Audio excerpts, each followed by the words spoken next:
मारूफ अदाकार और मेज़बान फहद मुस्तफ़ा ने बताया है कि जब उन्होंने शोबिस की दुनिया में कदम रखा तो अदाकारी में किस्मत आजमाने की कोशिश की, लेकिन जब उन्हें वहां कामयाबी ना मिली तो वो मेज़बानी की तरफ चल पड़े, जहां उनकी किस्मत जाग उठी और फिर होस्टिंग ने उन पर अदाकारी के दरवाजे भी खोल दिए। हाल ही में फहद मुस्तफ़ा नेटफ्लिक्स उर्दू पर भारतीय टेनिस स्टार सानिया मिर्ज़ा और पाकिस्तानी क्रिकेटर शोएब मलिक के program the Mirza Malik show में शरीक हुए, जहां उन्होंने अपने कैरियर से मुताल्लिक कई बातें की।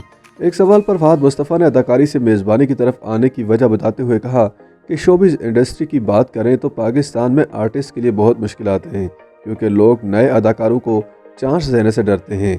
एक वक्त था जब लोग अदाकारों को टीवी प्रोग्रामों की मेज़बानी करने से रोकते थे, क्योंकि ये तस्वुर किया जाता था कि अगर आप होस्टिंग की फील्ड में कदम रखेंगे तो आपका बतौर अदाकार करियर ख़त्म हो जाएगा। फहद मुस्तफ़ा का कहना था कि मैंने अदाकारी से मायूस होकर होस्टिंग का रुख किया, क्योंकि मैं पैसे कमाना चाहता था। मैं काफ़ी अरसे से अदाकारी कर रहा था, लेकिन मेरे पास फिर भी पैसे नहीं थे। सच्ची बात यह है कि होस्टिंग ने मेरे लिए सब कुछ बदल कर रख दिया और किस्मत की देवी मुझ पर मेहरबान हो गई। उन्होंने बताया कि होस्टिंग के दौरान मेरी एनर्जी कभी कम नहीं होती, क्योंकि पैसा कभी कम नहीं होता। फहद मुस्तफ़ा का कहना था कि मुझे ऐसा लगता है कि टीवी की मेज़बानी से ही मुझे पहचान मिली है और मैं बतौर अदाकार भी इसी वजह से आगे बढ़ा।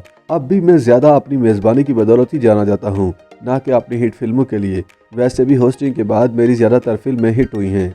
याद रहे कि फहद मुस्तफ़ा मकबूल और कामयाब पाकिस्तानी फिल्म और टेलीविज़न अदाकार, प्रोड्यूसर और मेज़बान हैं। उन्होंने कई ब्लॉकबस्टर फिल्मों और ड्रामों में परफॉर्म किया है।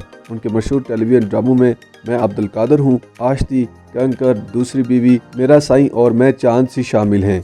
जबकि उन्होंने नामालूम अफराद से अपने फिल्मी करियर का आगाज़ किया। YouTube पर गूगली न्यूज देखने के लिए youtube.com की सर्च बार में गूगली न्यूज टीवी टाइप करें। गूगली न्यूज के पेज पर सुर्ख रंग के सब्सक्रिप्शन वाले बटन पर क्लिक करना ना भूलिए। YouTube पेज पर अपलोड होने वाली वीडियोस से बाखबर रहने के लिए बेल आइकन पर क्लिक कीजिए। आपको हर नई वीडियो के बारे में नोटिफिकेशन मौसूल हो जाएगा।